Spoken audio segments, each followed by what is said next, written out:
Ya, Mirsa, terima kasih Anda masih bergabung bersama kami dan kini kita ada di segmen Kreatif dan kembali bergabung rekan Rosalinsyuk. Ya, dan pemirsa untuk membahas tema menarik kali ini mengenai ekspansi Transtrack pasca pendanaan Serie A sudah tersambung melalui line Zoom bersama dengan Mbak Anggia Meisesari, founder dan CEO dari Transtrack. Baik, halo Mbak Anggia, apa kabar? Halo Mas Vicky, Mbak Ocha. Kabar Baik, baik, Alhamdulillah. Apa baik, kabar terima juga? kasih sudah bergabung bersama kami di Kreatif. Selamat sebelumnya atas pendanaan Serie A yang baru saja diperoleh. Secara objektif mungkin Anda bisa cerita apa sih yang menyebabkan Venture Capital memutuskan untuk melakukan pendanaan kepada Transtrack setelah beberapa waktu yang lalu juga sudah catatan pendanaan ya? Betul Mas, jadi Transtrack sudah melakukan pendanaan seed itu di Agustus 2021, kemudian seed yang kedua itu di 2022, pre-series A itu di Januari 2023, dan saat ini kami baru saja melakukan penutupan pendanaan seri A di Agustus 2024. Banyak investor sebelumnya yang juga join kembali di pendanaan seri A ini dan ditambah dengan beberapa investor baru. Jadi lead investor saat ini juga investor baru. Nah, kenapa mereka masih melakukan follow on investment? Beberapa investor baru masuk itu adalah karena memang mereka melihat bahwa pasar logistik dan transportasi di dunia ini marketnya cukup besar. Kemudian Transtrack sendiri sejak 5 tahun yang lalu sudah menunjukkan traction pertumbuhan revenue yang cukup pesat. Ini dibuktikan dengan tumbuhnya pelanggan dan juga unit armada yang dikelola oleh solusi Transtrack, dan juga Transtrack mendevelop produk baru yang terkait dengan green technology product dan juga diversifikasi solusi di vertikal industri lainnya. Baik, baik Mbak Anggia, kabarnya dari suntikan modal sebesar 12 juta dolar Amerika Serikat ya Mbak Anggia, ini akan digunakan untuk ekspansi ke ASEAN. Ini boleh dijelaskan lebih lanjut Pak? Oke, Mbak Ocha. Jadi Transtrack di tahun ini itu sudah melakukan ekspansi di 130 kota di Indonesia. Dan sejak Maret tahun lalu itu kami sudah mulai beroperasi di Malaysia. Dan tahun ini di bulan Maret kami mulai masuk ke Singapura. Nah, untuk pendanaan di seri ini kami akan gunakan ekspansi untuk kota-kota lain di Indonesia dan juga penetrasi pasar lebih dalam tentunya di Malaysia dan Singapura, dan juga kami menargetkan negara lain yaitu Thailand, Vietnam, dan juga untuk Australia. Oke, apa learning lesson lah ya, ataupun mungkin dijadikan bekal lah pada saat kemudian Anda akan memutuskan untuk melakukan ekspansi ke lebih dalam ke negara-negara ASEAN yang memang sudah dimasuki sebelumnya, ataupun mungkin negara-negara lain lah di ASEAN gitu. Apa yang akan dilakukan dan sebetulnya ya apa yang membuat Transtrack kemudian percaya diri lah untuk terus melakukan ekspansi-ekspansi ini? Dan sambutan market gimana di sana? Jadi Transtrack selalu masuk ke market baru negara lain itu diawali melalui partnership. Jadi kami bekerja sama dengan perusahaan lokal, solusi yang bisa melengkapi solusi Transtrack. Kemudian kami mulai trial penetrasi pasar. Nah, setelah kami melihat demand-nya cukup baik, maka kami mulai membentuk tim sendiri, masih tetap bekerja sama juga dengan beberapa partner yang sudah menguasai pasar lokal lebih dahulu. Nah, di Malaysia sejak tahun lalu ini cukup baik. Kami bisa katakan baik sekali untuk menerima solusi Transtrack karena kami launching kerjasama dengan Perbadanan Islam Johor Malaysia dan juga YGL World Malaysia yang mengembangkan solusi warehouse smart system, dan kami announce di event Transtrack Tech Summit minggu lalu bahwa kami akan menerapkan halal logistik platform di Malaysia bekerja sama dengan Perbadanan Islam Johor dan YGL World. Dan solusi kami sejak tahun lalu juga sudah diimplementasikan di Northport Kelang Malaysia. Dan kami percaya dengan strategi partnership dengan local company di setiap negara ini akan membantu pertumbuhan Transtrack untuk bisa diterima pasar lebih cepat.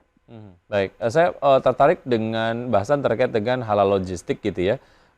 Ini sekalian edukasi untuk masyarakat juga. Apa sih yang memudahkan halal logistik dengan logistik lainnya gitu, dan sejauh mana dari Transtrack sendiri dapat memenuhi kualifikasi untuk kemudian mendapatkan centang begitu ataupun di-approve ataupun di-ACC bahwa ya secara tata kelola perlogistikan yang dilakukan oleh Transtrek ini halal begitu. Mungkin Anda bisa cerita, Bang Gia.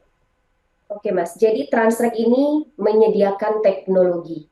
Jadi tidak menjalankan aktivitas logistiknya. Yang menjalankan tentunya mulai dari pelabuhan sampai dengan gudang. Nah, Transtrek menyediakan solusi teknologi untuk melakukan track and trace. Jadi berdasarkan pengalaman 10 tahun di Malaysia, itu ada salah satu brand coklat yang mendunia, itu diproduksi di Malaysia. Kemudian ternyata berdasarkan sampel yang diambil oleh pemerintah ketika melakukan pengecekan, ini terkontaminasi dengan DNA babi. Nah, ini tentunya menjadi tidak halal. Nah, akhirnya operasional harus dihentikan selama 6 bulan untuk melakukan tracking dan tracing. Dan ini sistemnya manual. Sehingga 6 bulan perusahaan tersebut berhenti beroperasi, ini kerugiannya sudah 600 juta ringgit Malaysia. Nah, oleh karena itu pemerintah tergerak untuk pemerintah Malaysia tergerak untuk melakukan digitalisasi terhadap proses logistik, diawali dengan pelabuhan, di mana untuk pengiriman, kemudian packing, palet, itu sudah dibedakan barang antara yang halal dengan non-halal. Nah, sampai dengan di gudang, termasuk juga dengan ingredient atau kandungan yang terdapat di dalamnya. Nah, Transtrek mempersiapkan teknologi untuk bisa mendukung halal logistik ekosistem. Oke, menarik ya. Ini dapat menghadirkan sebuah solusi yang memang dibutuhkan ternyata gitu ya oleh pelaku industri begitu. Iya, Baik. kalau secara keseluruhan ini kan kita lihat Transtrek ini kan disebutnya tech enabler ya Mbak Anggia ya. Sebetulnya tech enabler ini apa sih? Seberapa familiar masyarakat Indonesia dengan tech enabler ini, industrinya sudah berkembang sejauh apa Mbak Anggia? Ya, jadi memang banyak pihak yang melabelkan Transtrek sebagai startup logistik. Dan sebetulnya Transtrek ini bukan startup logistik, tapi startup teknologi yang memang memfokuskan diri untuk mendigitalisasi aktivitas logistik dan transportasi. Itu yang disebut dengan tech enabler. Jadi memang kami solusinya vertikal hanya untuk berfokus pada di aktivitas logistik dan transportasi. Dan tentunya kami melihat bahwa hal ini bisa mendukung karena yang kita ketahui bersama bahwa di aktivitas logistik dan transportasi yang ini adalah biaya yang paling mahal, yang cukup mahal. Apalagi dengan infrastruktur yang masih belum merata, kemudian juga karakter dari pengemudi di setiap negara ini juga berbeda-beda, termasuk dengan karakter bisnisnya. Nah, harapan kami dengan menyediakan teknologi yang bisa mendigitalisasi operasional armada, ini tentunya bisa membantu untuk meningkatkan utilisasi armada, produktivitas, profitabilitas, dan juga mengurangi biaya seperti labor cost, idle time, kemudian fuel and maintenance cost, ini bisa sampai dengan 30%. Ya, ini adalah sistem yang ditawarkan kepada pelaku di industri transportasi ya jika mereka ingin melakukan digitalisasi tapi mereka tidak memiliki waktu dan juga expertise dalam hal teknologinya begitu dapat menggunakan jasa di Transtrek kurang lebih seperti itu ya.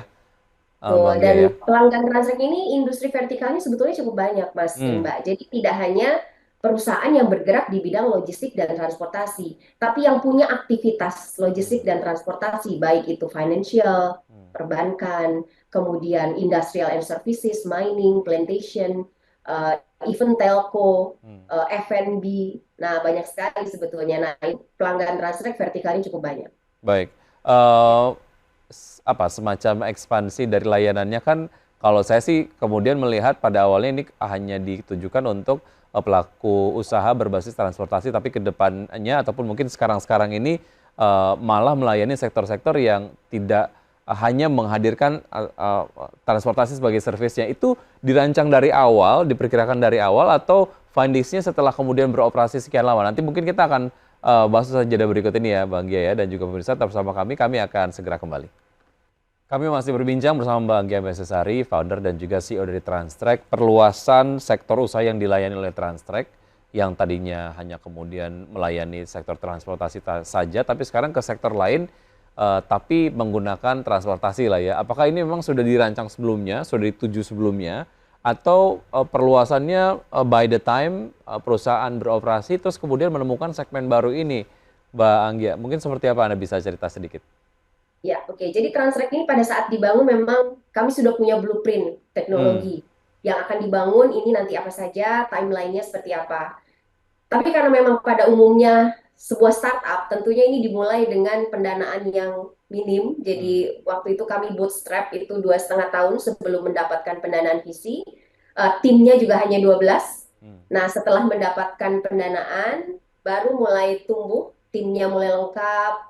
Kemudian juga kami punya kemampuan untuk mengembangkan teknologi yang lebih dalam, sehingga akhirnya industri lain juga bisa disasar karena bukan hanya untuk tracking and trace, tapi juga menyediakan safety, terutama untuk yang di plantation, untuk yang ditambang, kemudian public transport sekarang juga sudah mulai aware terhadap safety berkendara, pengemudi, dan juga keselamatan penumpang, sehingga penerapan AI ini juga sudah mulai banyak diterapkan oleh solusi Transrek, begitu juga dengan machine learning. Nah, hal ini dilakukan bertahap seiring dengan kemampuan Transrek dari pengembangan tim dan juga capital. Mhm. Baik, baik Mbak Anggia, kalau kita lihat begitu ya update berita yang saya dapatkan juga ini di tahun 2023 pendapatan Transtrek ini tumbuh sangat besar begitu ya, tumbuh 344% secara tahunan. Nah, sentimen positifnya apa aja nih Mbak untuk tahun 2024 sendiri hingga akhir tahun prospeknya seperti apa?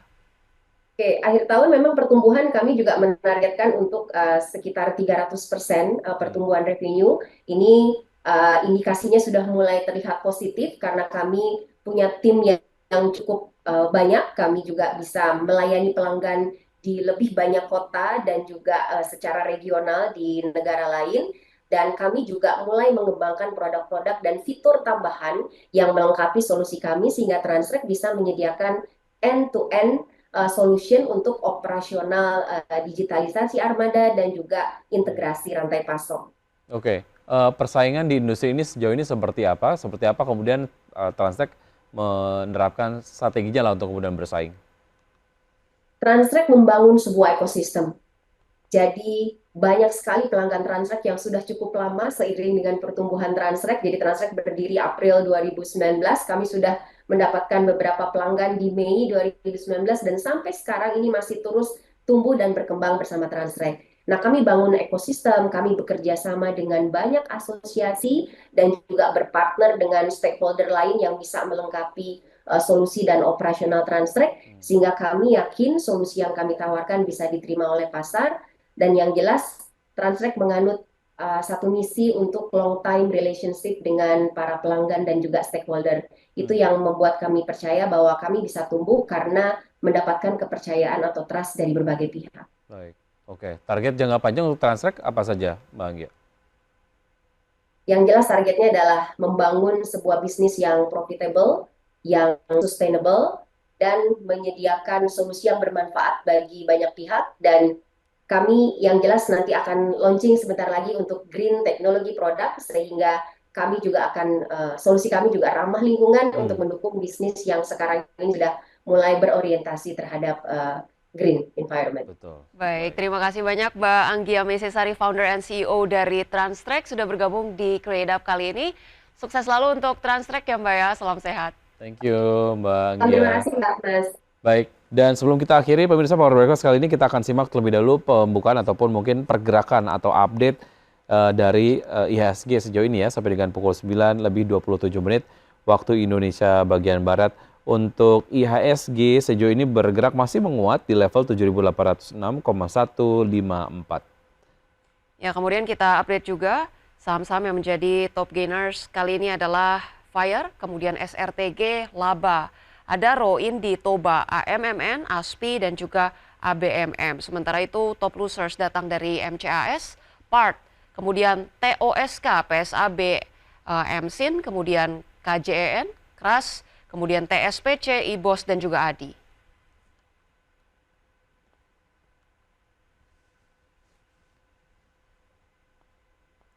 Ya baik pemirsa, 90 menit sudah kami menemani Anda dalam Power Breakfast. Ya, semoga pembahasan hari ini dapat menjadi referensi dan sumber informasi untuk Anda. Tetap perbarui informasi Anda hanya di IDX Channel, your trustworthy and comprehensive investment reference. Dan jangan lupa juga untuk menyaksikan program Market Review yang akan tayang pukul 10 waktu Indonesia bagian Barat.